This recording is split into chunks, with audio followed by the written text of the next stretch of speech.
receio a gente tem, né? Porque, lógico, a gente está aqui, é uma ocupação que tem nada ganho. A gente sempre fala que temos que lutar por essa terra. O que é a luta? É a permanência deles na terra, né? Que só a luta muda a vida. Mas se caso isso venha a acontecer, espero que não, vai ser aquele mesmo massacre de 2012 que houve no Pinheirinho. É tudo que a gente não quer.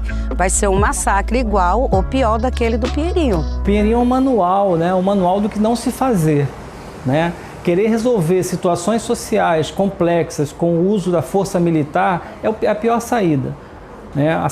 Assim, a gente costuma dizer que foi um sucesso militar, mas foi um fracasso social. Criou um caos na cidade, gerou uma série de consequências que a gente está colhendo até hoje. A gente foi totalmente despejado, né? Nos momentos que, sem a gente esperar, e falaram que ia dar uma moradia digna para nós, algo que a gente podia ficar sossegado, que eles iam dar tudo de preferência para nos ajudar. Em primeiro lugar, eu acho que é interessante a gente situar esse tipo de ocupação que ocorre, que é um fenômeno que ocorre em todo o Brasil, nas cidades brasileiras, que na verdade é um sintoma de uma falta de política habitacional destinada à classe mais pobre. Hoje a gente tem um programa municipal chamado Casa Joseense, que insere essas pessoas dentro do mercado, só que essas pessoas elas são excluídas do mercado, elas não têm condições de adquirir um lote ou uma unidade habitacional dentro das condições de mercado.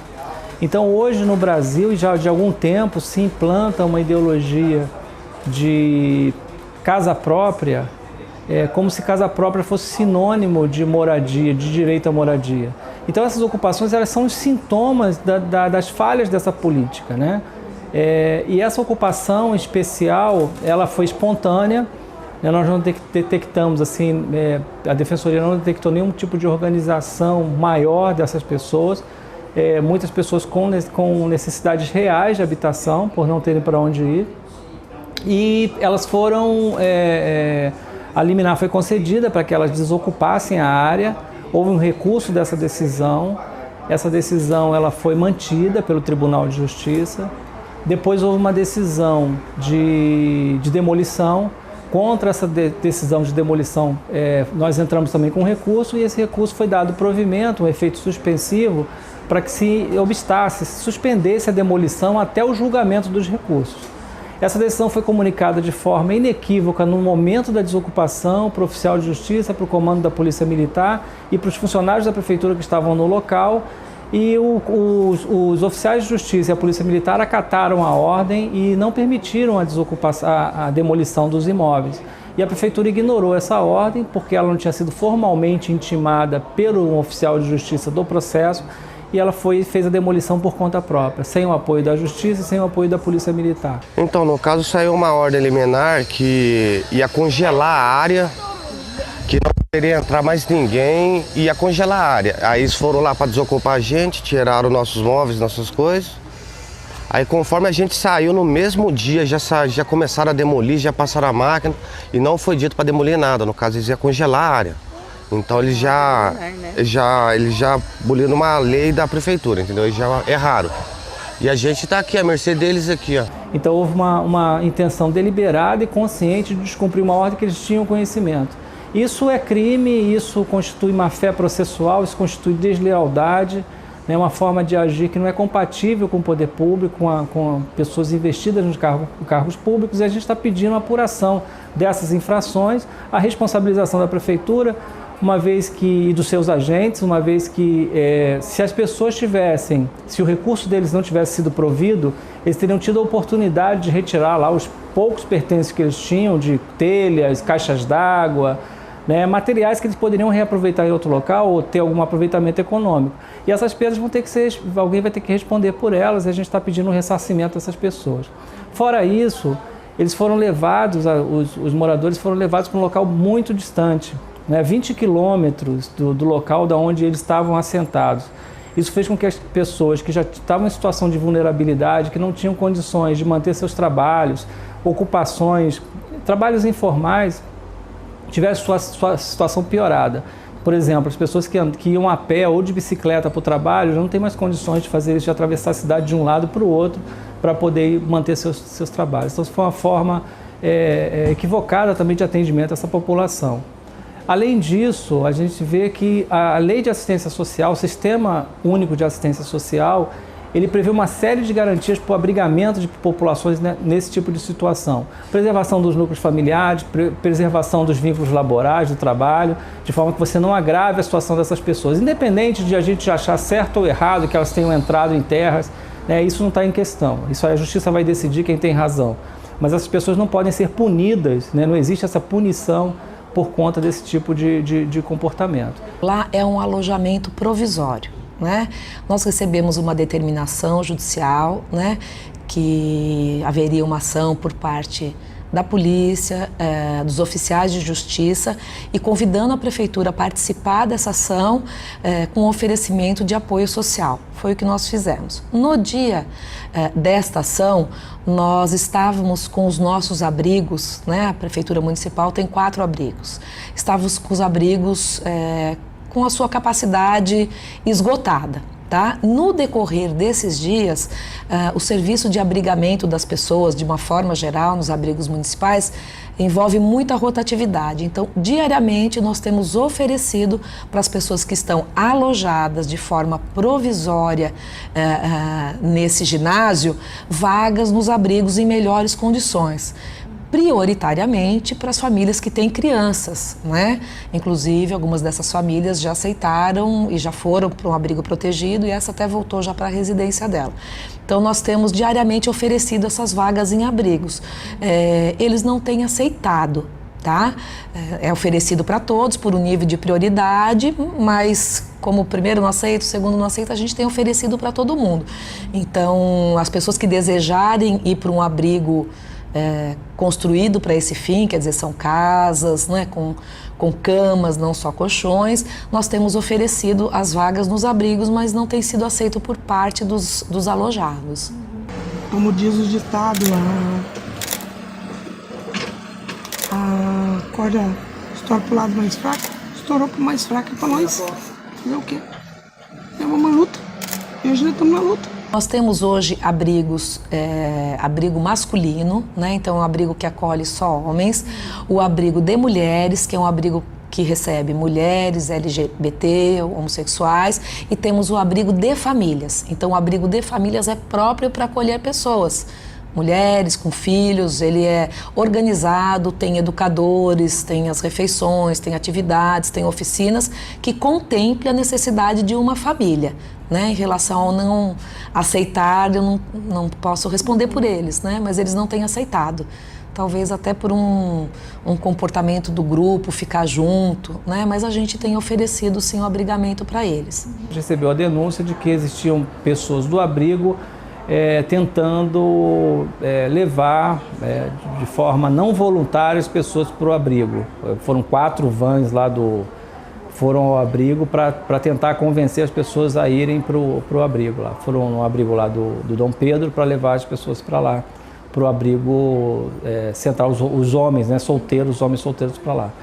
E, na verdade, eles não têm essa... Enquanto a definição é do grupo como um todo, é necessário que tenha uma solução para aquele conjunto de pessoas, né? E não existe nenhuma obrigatoriedade legal deles serem removidos para o abrigo municipal, que é uma situação também sem a menor condição de qualquer pessoa permanecer. Né? Aquele abrigo é um abrigo destinado a situações transitórias, normalmente pessoas em situação de rua ou migrantes que estão naquela condição. Óbvio que a gente tem oferecido todo o apoio social de toda a espécie, cadastramos todo mundo que não tinha cadastro no cadastro único para ter acesso a programas sociais. Boa parte deles tem acesso ao Bolsa Família, né? Alguns estavam recebendo Bolsa Família e nem tem critério para receber, tem de tudo. E simplesmente a gente está na mão deles. Porque tem que ter um levantamento, tem que ter um cuidado, uma terapia, uma psicóloga. para conversar com a gente. O que eles estão fazendo é do bom e do melhor. Mas simplesmente a meta nossa é uma moradia, não tem como. A gente vê em alguns casos a lei ser cumprida de forma seletiva, porque falar a lei você não pode invadir, ocupar a área porque a propriedade é sagrada. Mas a própria Constituição Federal fala da função social da propriedade. Então você vê propriedades abandonadas sem nenhuma função social, visando somente ao lucro de poucas pessoas ou de poucos grupos, em detrimento de uma grande parcela da população que não tem acesso à terra, porque a terra é muito cara. Hoje as pessoas não compram porque não querem. Quem não gostaria de morar num bairro com toda a infraestrutura, né? Mas é para poucos isso hoje. Hoje a maior parte, e a ONU já fala isso, em 2008 já falava que 4 bilhões de pessoas no mundo viviam fora da lei. A situação nossa está assim, dormindo no chão gelado, entendeu? As criançadas estão tudo doente com virose, eu tô doente.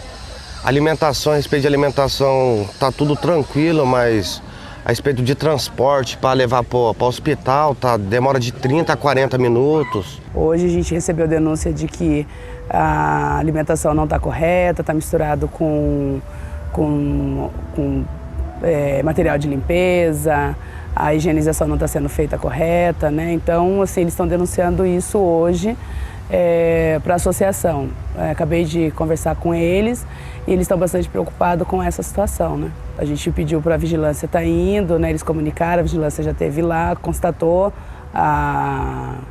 as irregularidades e a gente vai ver o que pode ser feito daqui para frente. Hoje eu já recebi notícias de que estão com problemas de virose lá, então tem várias pessoas adoentadas no local, porque ou você dá ventilação ou você, quando fecharam a ventilação, propiciou uma proliferação de um vírus, então tem muita gente lá com sintomas de uma virose, né? Não tem maiores detalhes. Mas as condições são totalmente contrárias ao que a legislação prevê. Na verdade, não existe privacidade, não existe espaço para que as pessoas guardem seus locais, os banheiros não são adaptados para esse tipo de situação, existe um único vaso sanitário, o banho a pessoa não tem privacidade, tem que expor seu corpo para os outros, para as pessoas que estão dentro do banheiro, então são condições que não são adequadas para esse tipo de atendimento e de forma desnecessária, porque havia um planejamento de retirada dessas pessoas para cumprimento da ordem judicial e isso deveria ter sido pensado antes. As crianças de ontem para hoje amanheceram com virose, né? Os adultos já começaram na madrugada de hoje com virose também. A associação está indo para lá agora para saber o que está acontecendo, para, né, tomar pé. A gente já tem alguns vídeos, né, que eles mesmos estão denunciando o que está acontecendo. Né, a falta de higiene, a falta de limpeza, a falta de organização, as marmitas no chão, o isopor no chão que transporta essas marmitas, né? Então, assim, a gente está indo para lá para poder apurar com mais precisão o que está acontecendo lá hoje. A gente se alimenta por aqui mesmo, senta aí no banco, do lado do lixo, o chão tá limpo, como vocês veem, é onde que a gente dorme, olha aí para vocês verem o jeito que estão. Vem andando aqui para vocês verem. Aqui, se a gente não pegar para varrer, ninguém varre. E aqui é onde que a gente está dormindo, ó. Esse aqui é o improviso que a gente fez, com colchão. Porque, na verdade, eles deram um colchão para cada, entendeu?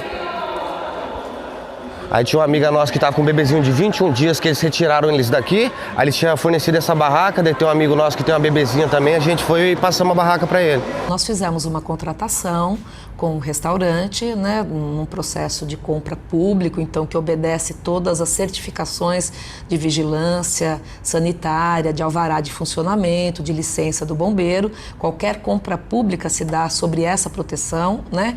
Então a alimentação que tem sido fornecida, né, para este alojamento é a mesma que é oferecida nos nossos outros abrigos ou outros equipamentos da prefeitura, em outras secretarias onde a alimentação eventualmente é solicitada para alguma coisa, né? Houve um episódio, acho que vocês estiveram até lá presentes também, né, de uma possível intoxicação alimentar. Nós fizemos todo o processo legítimo que se faz nessas situações, é acionado, as pessoas foram levadas, né, para um pronto atendimento e a partir disso há uma notificação compulsória, né, e é feita uma investigação da vigilância epidemiológica, isto é, faz a entrevista com todas as pessoas, analisa nas últimas 24 horas todas as refeições, a refeição veio de um restaurante, a vigilância vai a esse restaurante, todo restaurante certificado, ele é obrigado a guardar por um determinado número de dias a amostra de todos os alimentos. Esse circuito foi todo feito e foi tudo dado ok. O que aconteceu é que uma liderança da comunidade, na noite anterior, foi oferecer, e ofereceu, as pessoas aceitaram, né? Um lanche, um cachorro-quente na noite, né? Que a gente não consegue investigar a procedência, não foi oferecido pela prefeitura, né? Então é alguém que fez, não sabe dizer de onde veio, quem fez. Então o resultado dessa investigação da vigilância epidemiológica é a alimentação que havia sido fornecida, não havia nenhum problema, ela estava toda certificada. Mas obviamente, como lá é um alojamento e não, as pessoas não são proibidas, elas podem comer outras coisas em outros lugares. Mas a alimentação é de boa qualidade, né? Nós temos os educadores sociais lá que se alimentam também dessa mesma marmita, né? O dia que eu estou lá, se for na hora do almoço, né, eu vou comer essa comida como eu como quando vou passar o dia nos abrigos, lá para conversar com os abrigados. Via de regra, eu como junto com eles.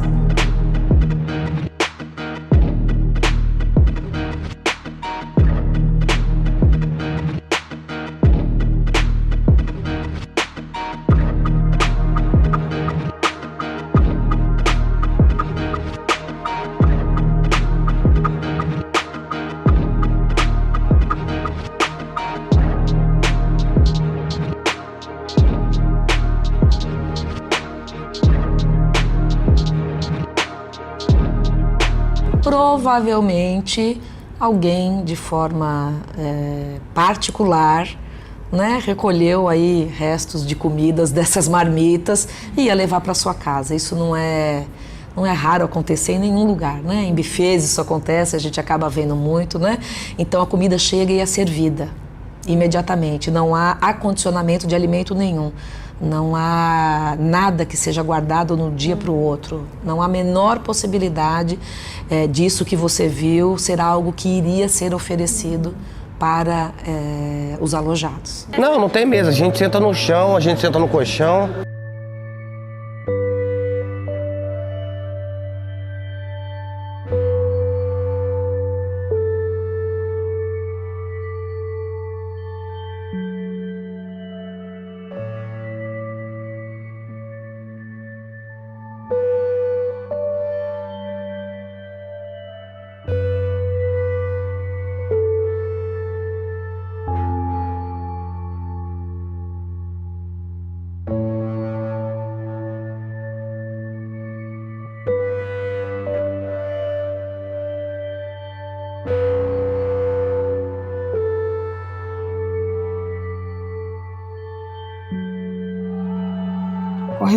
Correndo atrás daqui, correndo dali. Vai fazer 3 anos que eu estou desempregado. Tenho vários cursos, várias profissões, mas nada tá chegando, né? Aí simplesmente eu tive que tomar uma solução. Eu não vou morar na rua. Eu nasci aqui, vivi aqui, minha família é daqui, mas só que eu não moro com meu padrasto, com a minha mãe. E simplesmente eu decidi. E a única solução foi essa, o que eu tomei. As 26 famílias que estão no abrigo hoje, que permanecem sem lugar para ir, elas têm um perfil de não ter geração de renda. A gente teve, nos últimos anos, a gente teve corte de todos os programas assistenciais, o programa de incentivo à qualificação, agora que está sendo retomado com o programa Pro Trabalho, né? Então a situação agravou muito a situação dessas famílias que não tinham de onde tirar renda, né? De onde ter um autossustento. Então o que a gente vê é um perfil, uma boa parte são jovens, a gente tem também idosos, a gente tem um número razoável de crianças também, adolescentes, mas são pessoas que são caracterizadas por não ter potencial de geração de renda. Não tem como arcar com aluguel, não tem como arcar com prestação de casa própria, muito menos. E elas têm que morar, elas têm que tomar banho todo dia, elas têm que ir para o trabalho, né? E isso que é um dilema que para a gente que tem um local onde dormir, parece uma coisa banal, você pensar onde você vai se alimentar, onde você vai dormir essa noite é uma coisa muito grave, a existência dela. A gente não quer que as famílias tenham posse, mas que tenham o direito de morar.